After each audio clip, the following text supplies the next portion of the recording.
can start. To speak of Dr. Gururaj Karchagi in a short interview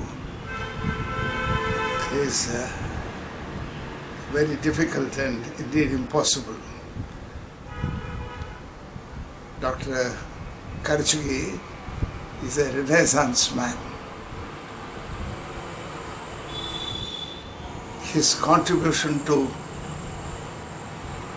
the reformation of the secondary education, primary and secondary education, is very difficult to estimate. The magnitude of his contribution is such that contemporary society is unable to comprehend its meaning. Dr. Karchagi as a man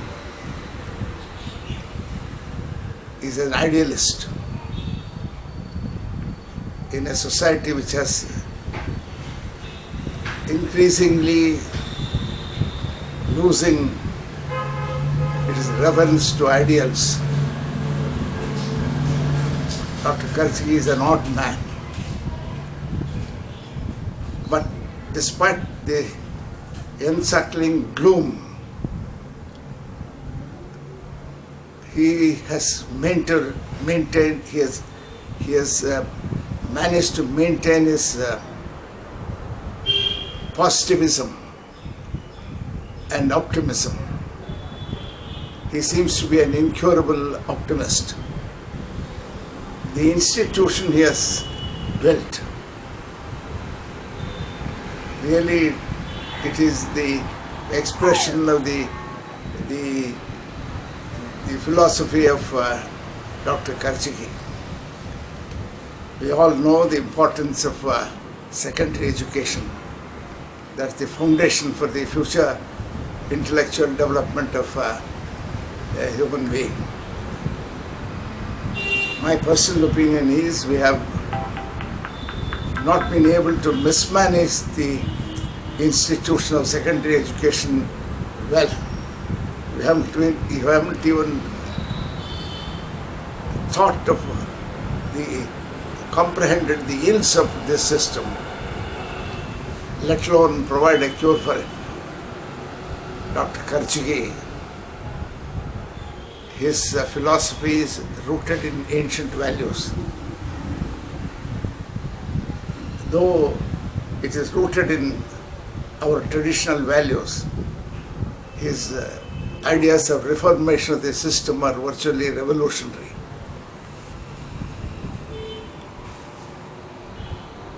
Everything will change faster than we expect. Somebody said if the 20th century was a century of 100 years of science and technology, the 21st century will, in comparison, be not 100 years, but 20,000 years of science and technology. Everything will change, and societies will flounder in their attempt to catch up with the changing times. It becomes extremely difficult to manage change, handle change. In such circumstances, institutions such as the ones that Dr. Karchagi has founded and nurtured are extremely important. We have not been able to understand the significance of his contribution. Way back in the 1980s in America,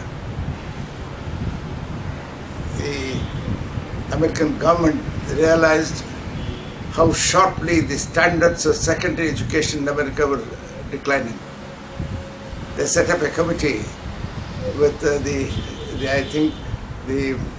chairman, president of the California University. That committee made a report in the mid-80s. They said we report to the American people, that our nation is at risk. They said if a hostile enemy country had imposed the kind of secondary education that existed in America,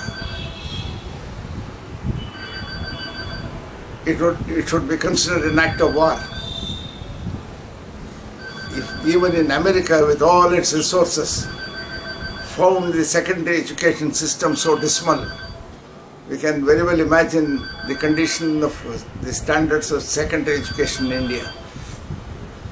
We are passing through perhaps some of the most serious times in terms of our educational attainments.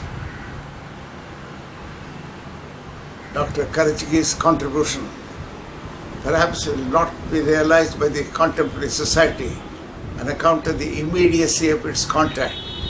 But when time comes, when everybody will sit up to assess what we have done to ourselves in the matter of education, Dr. Karajgi and his ideals will come out shining as perhaps the largest single contribution to the reformation in education philosophy itself. I know this is high praise, but Dr. Karajgi deserves every word of it. And on the occasion of the completion of 10 years of the institution, I convey to Dr. Karajgi and his able companions and associates a very good wish for the future. And I convey my affectionate and respectful congratulations to them for the achievements they have made. Thank you very much for this opportunity.